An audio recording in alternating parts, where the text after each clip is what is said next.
और जो हमारी पाकिस्तान की जो मैशियत है उसके हवाले से हमारा पाकिस्तान अभी किस तरफ जा रहा है कि इसको किस तरह से सर्वाइव करेगी इंडस्ट्रीज हमारी? एक उसका मुस्बत पहलू जो ये है वो रियलाइजेशन जो हो गई है वो इंडस्ट्री को और कॉमन आदमी को कि मतलब काफ़ी अरसे तक हमने डिपेंडेंसी थी उसके ऊपर, इंपोर्ट्स के ऊपर और बाहर की मैन्युफैक्चरिंग के ऊपर, और हम आहिस्ता आहिस्ता अपनी इंडस्ट्री को, स्पेशली इंजीनियरिंग साइड की इंडस्ट्री के हवाले से मैं बात ज़्यादा कर सकता हूँ, वो हमने उसको काफ़ी इंपोर्ट के ऊपर तवज्जो ज़्यादा देनी शुरू कर दी। लोकल मैन्युफैक्चरिंग जो काफ़ी अरसे सन 76 के बाद से जो कुछ डेवलपमेंट हुई थी वेंडर इंडस्ट्री में, इंजीनियरिंग इंडस्ट्री में, वो काफ़ी कर्टेल हो गई थी। और उसके बाद उस ज़माने में काफ़ी 76 के बाद काफ़ी डेवलप हो गई थी और काफ़ी हैवी इन्वेस्टमेंट हुई थी इंजीनियरिंग सेक्टर में, मगर ग्रेजुअली इंपोर्ट की खुला रहने की वजह से वो नाजरीन, तफसीलात में जाने से पहले आपसे गुजारिश है कि अगर आप हमारे चैनल पर नए हैं तो प्लीज़ हमारे चैनल को सब्सक्राइब करें, लाइक करें और शेयर करें ताकि हमारी हौसला अफजाई होती रहे, और अपने कमेंट से ज़रूर आगाह करें ताकि हम अपनी नई आने वाली वीडियोज़ को बेहतर से बेहतर बना सकें। Thank you.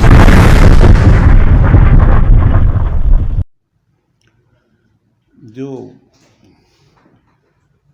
डेवलपमेंट हुई थी लोकल मैन्युफैक्चरिंग के अंदर, वो सेक्टर आहिस्ता आहिस्ता चाइनीज़ मसनूआत आने की वजह से और फ्री इंपोर्ट होने की वजह से वो इंडस्ट्री जो है वो काफ़ी हद तक कर्टेल हो गई थी, कम हो गई थी, और उसकी वजह से लोकल इंडस्ट्री तकरीबन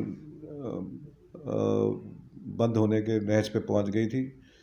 मगर अब नए हालात में जो अभी सूरत हाल बनी है, जिसके अंदर इकनॉमिक क्रंच आया है और इंपोर्ट्स पे पाबंदियाँ लगी हैं, तो हमें अंदाज़ा हुआ है और गवर्नमेंट को भी अंदाज़ा हुआ है कि ये सब चीज़ें जो हैं ये फौरी तौर पे लोकल इंडस्ट्री को प्रमोट करने के लिए जब तक नहीं करेंगे और लोकलाइजेशन पे नहीं जाएंगे, पाकिस्तान का सर्वाइवल बहुत ख़तरे में पड़ जाएगा। क्योंकि एक तो डॉलर की वजह से इंपोर्ट्स बहुत महंगी हो गई हैं, और इस वक्त चूँकि पाबंदी भी लगी हुई है, तो इंजीनियरिंग सेक्टर के अंदर बहुत सारी चीज़ें, जैसे गियर बॉक्सेस हम यूज़ करते हैं, स्पेशल स्टील यूज़ करते हैं, और बेतहाशा इलेक्ट्रॉनिक कंट्रोल्स हैं, इलेक्ट्रिक मोटर्स हैं, ये सब नापैद होती चली जा रही हैं। ये पहले इंडस्ट्री पाकिस्तान में फ्लरिश कर रही थी, मगर फ्री इंपोर्ट की वजह से वो इंडस्ट्रियाँ नॉन कम्पिटिटिव होकर बंद हो गई थी। मगर अब हमें फौरी तौर पे उनको दोबारा रिवाइव करना होगा, और रिवाइव करने के बाद उनके ऊपर काफ़ी हैवी इन्वेस्टमेंट करना होगा ताकि वो लोकल रॉ मटेरियल्स यूज़ करें और लोकल मैन्युफैक्चरिंग करें, जो कि कोई इतनी मुश्किल चीज़ नहीं है। मतलब बड़े आराम से सारी इंडस्ट्री में हर चीज़ मौजूद है, सिवाय इसके कि उनसे इंसेंटिव चाहिए, और इंसेंटिव मिलते के साथ ही वो प्रोडक्शन में आ जाएंगे। एक काफ़ी कठिन टाइम है, तकरीबन हमें इस सब चीज़ के लिए 1.5 से 2 साल लगेंगे, और होपफुली अगर ये गवर्नमेंट इसको समझने में समझ सकी और लोगों में इसका शऊर आ गया, तो ये आगे चल के एक सेल्फ रिलायंस बन जाएगा। और हम अगर अपना बार्टर ट्रेड अगर खोलते हैं इंडिया के साथ और ईरान के साथ और अफ़गानिस्तान के साथ, तो फिर हम काफ़ी हद तक सेल्फ सफिशिएंट हो जाएंगे। इस ईरान ने चूँकि काफ़ी एम्बार्गो लगने के बाद अपनी इंडस्ट्री को बहुत आगे ले गए, और बहुत उनके यहाँ लोकल मैन्युफैक्चरिंग के ऊपर और लोकलाइजेशन पे बेतहाशा वो हुआ, और वो अब काफ़ी हद उनकी सनत काफ़ी एडवांस हो गई है। वही मॉडल अब हमको भी अपनाना चाहिए, और उनकी इंडस्ट्री को, उनकी पेट्रोलियम प्रोडक्ट्स को गेनफुली यूटिलाइज़ करना चाहिए। बाहर के दबाव में आके हमने जो अपने आपको इन ममालिक से कट ऑफ किया हुआ है, वो हमारे लिए बहुत नुकसानदेह है। और आगे चलने के बाद अगर हमने होश के नाखून ना लिए तो हम प्रोबेबली ये जो जंग है मैन्युफैक्चरिंग की और इंडस्ट्री को सरवाइव करने की, ये खुदा ना खास्ता हम इसमें पीछे ना रह जाएं। तो बेहतर यही है कि हम जल्द से जल्द ये जो सार्क कंट्रीज़ हैं, जिसमें श्रीलंका है, इंडिया है, नेपाल है, ईरान भी उसके अलावा है, ये हमारे नेबर्स हैं। और ये काफ़ी इनकी प्रोडक्टिविटी और इनके प्रोडक्ट्स सब बहुत एडवांस स्टेज के ऊपर हैं। हमें इनको यूटिलाइज़ करना चाहिए और यूटिलाइज़ करके अपने लिए फ़ायदा उठाना चाहिए इस चीज़ से।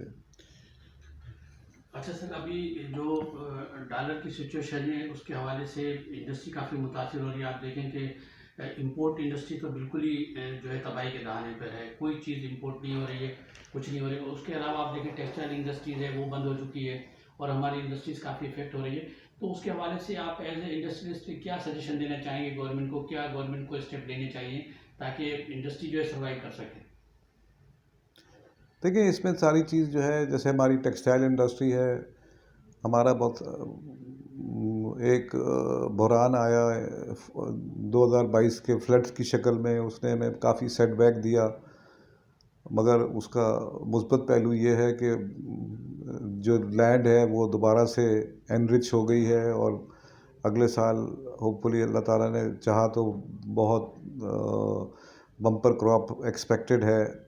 और दुनिया हमें मदद दे रही है। मतलब अभी कॉन्फ्रेंस हुई थी, उसके अंदर कोई 5 से 8-9 बिलियन डॉलर रिहेबिलिटेशन के लिए आए थे। और वो अगर हमने उसको होशियारी से इस्तेमाल किया और प्रॉपर जगह पे उसको वो किया, तो हम अपने एग्रीकल्चर जैसे कॉटन है, राइस है, वीट है, इसकी प्रोडक्टिविटी में काफ़ी आगे बढ़ सकते हैं। और वो उसके लिए कोई दुश्वारी नहीं होनी चाहिए। मतलब ये पीरियड डेफिनेटली वो है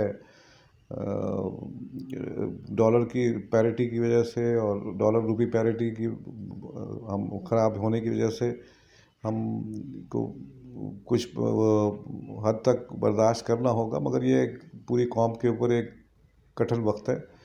और अगर हमने होशमंदी से काम किया तो हम इंशाल्लाह इस उससे निकल जाएंगे। और अगर जहाँ तक वो मैंने पहले आपको अर्ज़ की कि इसमें जो है जब तक हम अपनी लोकल इंडस्ट्री पे तवज्जो नहीं देंगे तो जो आने वाले वक्त हैं उसमें हमारे लिए बहुत दुश्वारी हो जाएगी। और हमें ये जो लग्जरी प्रोडक्ट्स हैं और दूसरे नॉन एसेंशियल आइटम्स हैं, इनको कट करना पड़ेगा ताकि हम कुछ स्टेबल हों।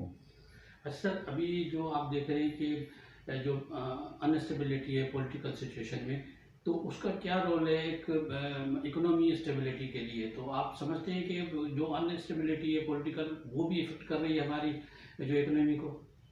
या जब तक मुल्क में स्टेबिलिटी नहीं आती है, पॉलिटिकल स्टेबिलिटी नहीं आती, उस वक्त तक हमारी इकोनॉमी सही नहीं होगी? देखिए, जितने भी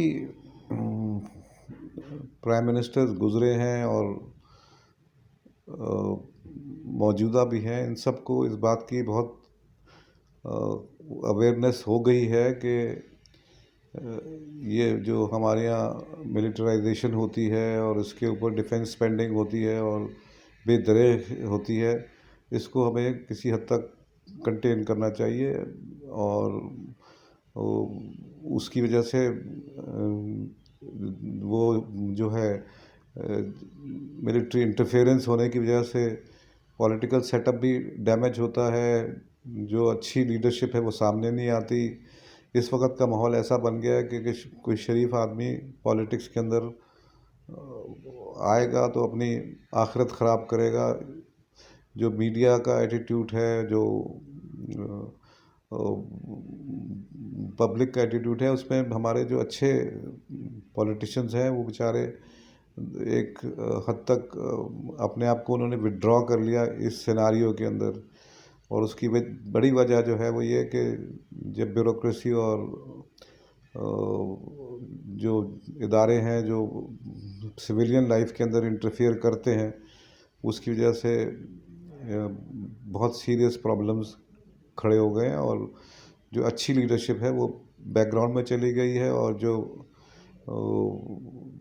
एक जिसे कहते हैं एक ऐसा एलिमेंट सामने आ गया है जो प्रोबेबली इतना केपेबल भी नहीं है मुल्क चलाने के लिए, और ना उनमें कैपेसिटी है, ना उनके अंदर कोई विजन है।